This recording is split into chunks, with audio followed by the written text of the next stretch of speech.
Assalamualaikum warahmatullahi wabarakatuh. Perkenalkan, saya Diah Ayu Kusuma Wardani dari Program Studi Teknik Sipil KKN Angkatan 64 Unit 86. Assalamualaikum warahmatullahi wabarakatuh. Perkenalkan, nama saya Rizky Ayuningsih dari Program Studi Pendidikan Agama Islam KKN Angkatan 64 Unit 86. Assalamualaikum warahmatullahi wabarakatuh. Perkenalkan, saya Khuratul Akyunin dari Prodi Pendidikan Dokter KKN 64 Unit 86.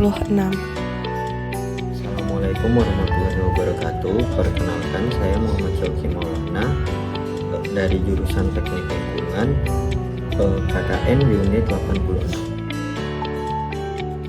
Assalamualaikum warahmatullahi wabarakatuh. Perkenalkan, nama saya Adam Noval Hafiz Nasution. Saya dari Prodi Teknik Elektro KKN Angkatan 64 Unit 86. Assalamualaikum warahmatullahi wabarakatuh. Perkenalkan, nama saya Muhammad Dwiki Reza. Saya dari Fakultas Hukum KKN Angkatan 64 dari Unit 86. Assalamualaikum warahmatullahi wabarakatuh. Saya Muhammad Lutfi Mahrus dari Program Studi Pendidikan Dokter KKN Angkatan 64 Unit 86. Warahmatullahi wabarakatuh. Saya Muhammad Gilang Ramadan dari Prodi Manajemen Angkatan 18 dari Unit KKN 86. Assalamualaikum warahmatullahi wabarakatuh. Perkenalkan, saya Muhammad Zalfalah dari jurusan Hukum Fakultas Hukum Universitas Islam Indonesia, dan saya merupakan anggota KKN 64 Unit 86. Pada kesempatan kali ini, kami akan memberikan tujuan dari adanya program ini, yaitu untuk memberikan media edukatif, interaktif terkait panic buying atau membeli suatu kebutuhan dan menimbunnya dalam jumlah yang banyak pada saat terjadi situasi darurat tertentu.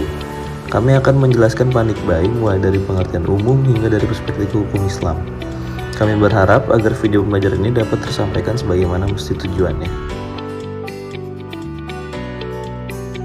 Panic buying merupakan pembelian secara berlebihan atau penimbunan suatu barang karena didasari rasa panik dan takut berlebih. Tindakan tersebut adalah dampak dari sikap manusia yang terlalu berlebihan dalam merasakan kekhawatiran, kecemasan, dan ketakutan, sehingga melakukan tindakan panic buying. Panic buying biasanya terjadi untuk mengantisipasi suatu bencana atau setelah terjadinya suatu bencana. Perilaku panic buying memiliki beberapa faktor penyebab seperti halnya pada situasi dan kondisi yang tidak diharapkan seperti pada saat ini, di mana terjadi pandemi COVID-19.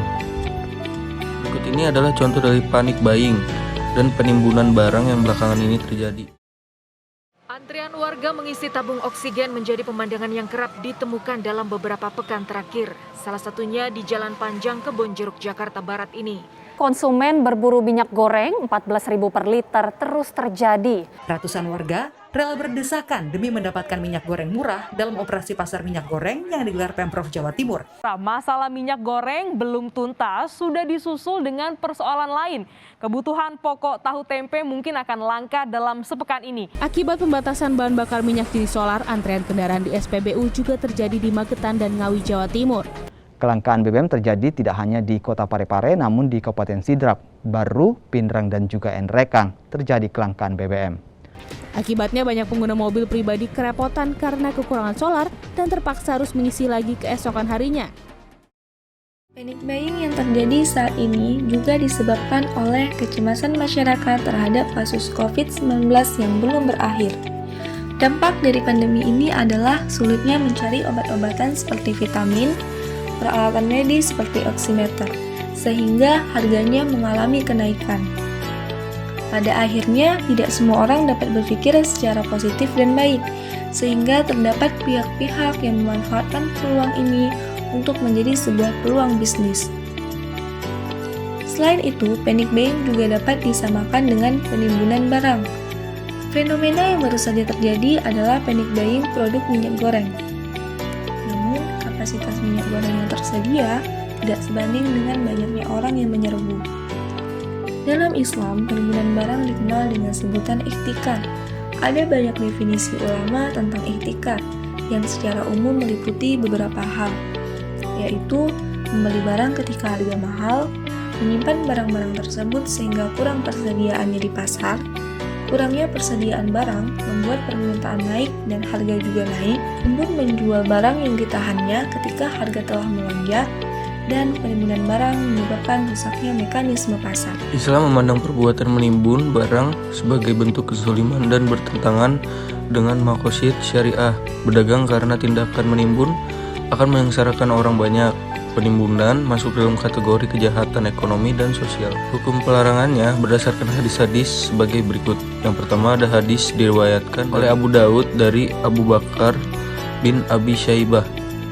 Dia mengatakan tidak menimbun kecuali orang-orang yang berdosa. Yang kedua ada hadis dari Nasr bin Ali Jahdlam, yaitu orang-orang yang menawarkan barang dan menjualnya dengan harga murah diberi rezeki, dan sedangkan orang yang menimbun akan dilaknat. Yang ketiga ada hadis dari Yahya bin Hakim, itu siapa saja yang menimbun makanan orang Islam, Allah Subhanahu wa Ta'ala akan menghukumnya dengan penyakit kusta atau bangkrut. Beberapa solusi atau cara yang dapat diterapkan dalam mengatasi panic buying pada saat ini antara lain: berpikir positif, menerapkan sikap berpikir positif sehingga diharapkan pada tiap individu di masyarakat tidak melakukan panic buying yang menyebabkan tidak memiliki rasa khawatir, cemas, dan ketakutan yang berlebihan. Berbelanja sesuai dengan porsi dan kondisi. Masyarakat yang melakukan belanja bulanan ataupun yang terpapar COVID-19 di mana butuh untuk mencukupi kebutuhan hanya dalam 2 minggu. Diperkenankan bagi mereka untuk mendata apa saja yang dibutuhkan selama 2 minggu dan membelinya melalui jasa atau perantara sehingga akhirnya mereka tidak sering melakukan kontak langsung atau keluar rumah serta tidak menyebabkan peningkatan risiko penularan COVID-19. Peduli dengan sesama manusia, selalu mengingat bahwa di luar sana masih banyak masyarakat yang juga membutuhkan barang pokok maupun non-pokok yang dibutuhkan di saat pandemi, sehingga tidak melakukan panic buying dan merugikan antar sesama manusia. Sosialisasi oleh lembaga terkait. Memberikan sosialisasi kepada para penjual atau seller untuk menjual barang-barang produksinya dengan melakukan pembatasan. Misal pembatasan pembelian, satu konsumen hanya diperbolehkan membeli 3 masker. Adanya pembatasan ini diharapkan mampu mengkonsentrasi suplai barang, sehingga masih bisa dipenuhi dan tidak tiba-tiba hilang atau habis. Sosialisasi oleh lembaga formal atau non-formal sangat mempengaruhi hal-hal tersebut. Dalam hal ini, misal gugus COVID-19, baik secara mikro maupun makro, untuk mensosialisasikan adanya program-program pembatasan jumlah pembelian, dan menghimbau kepada masyarakat agar tetap tenang, sehingga tidak menimbulkan perilaku panic buying. Kesimpulannya adalah panic buying merupakan pembelian barang secara berlebihan yang didasari oleh rasa kekhawatiran dan kecemasan, sehingga terjadi penimbunan barang. Penimbunan barang di dalam Islam disebut dengan ihtikar. Ihtikar tersebut merupakan perbuatan yang zalim dan bertentangan dengan maqasid syariah berdagang, karena dapat menyengsarakan orang lain dan juga termasuk dalam kategori kejahatan ekonomi dan sosial. Hikmah penting dibalik diharamkannya penimbunan adalah agar jangan sampai sifat tamak sebagian orang dalam suatu masyarakat menyebabkan kesengsaraan dan kesulitan bagi banyak orang. Sebab Islam adalah agama yang bertujuan memberikan dan merealisasikan kemaslahatan bagi masyarakat banyak serta mencegah dari kemudorotan. Sekian dari kami ucapkan terima kasih. Lebih dan kurang kami mohon maaf. Semoga video ini bermanfaat bagi kita semua. Wassalamualaikum warahmatullahi wabarakatuh.